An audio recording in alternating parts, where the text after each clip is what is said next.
No, there it goes. Hi there.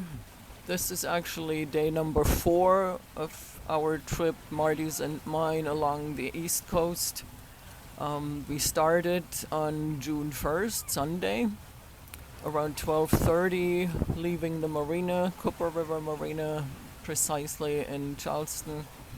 Unfortunately, we had to motor out of the harbor because we had the wind on the nose. But once we were beyond the jetty, we could then set the sails and go the direction we wanted with the engine off. The wind and waves are comparable to what it is now, maybe a little stronger. Thank goodness there is a scopolamine patch, because otherwise I would not have been able to be on beneath the deck at all. This way I could help a little bit, but Marty did most of the sailing and everything around it. Fortunately, there is an autopilot attached, and with that he was able to go below decks and do things when I could not. The first few days on the water, I'm pretty useless overall. Day number 2 was much better because it was pretty flat on the water, but also the winds were very light. So it took us quite a while to get along the coast. I think the first night we made it by midnight up to about Myrtle Beach, and then the second day and by midnight around, we were south of Cape Fear, where we then headed in on day number 3, into the intracoastal waterway.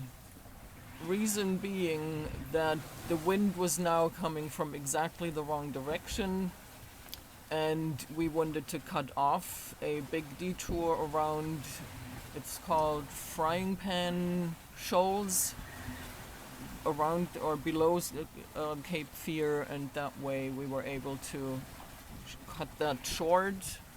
Only in terms of mileage, not in terms of speed, because the waterway is just along a slow trot, partially against current and partially with current. Lots of boats, lots of buildings all along. This morning we left the waterway at Wrightsville, where we had anchored overnight. Marty finally got a good night's sleep, because all the other nights he was essentially on deck with cat naps in between when the autopilot worked well. Last night he actually got some good sleep in our bunk, and after a good breakfast we headed out and tried, and the wind came from a decent direction this time, and the waves are manageable.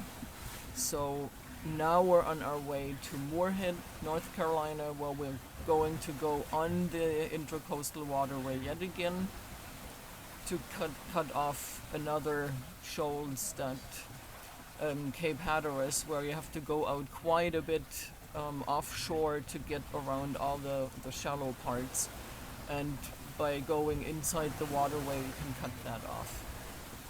So that's it for now. We'll be back next time.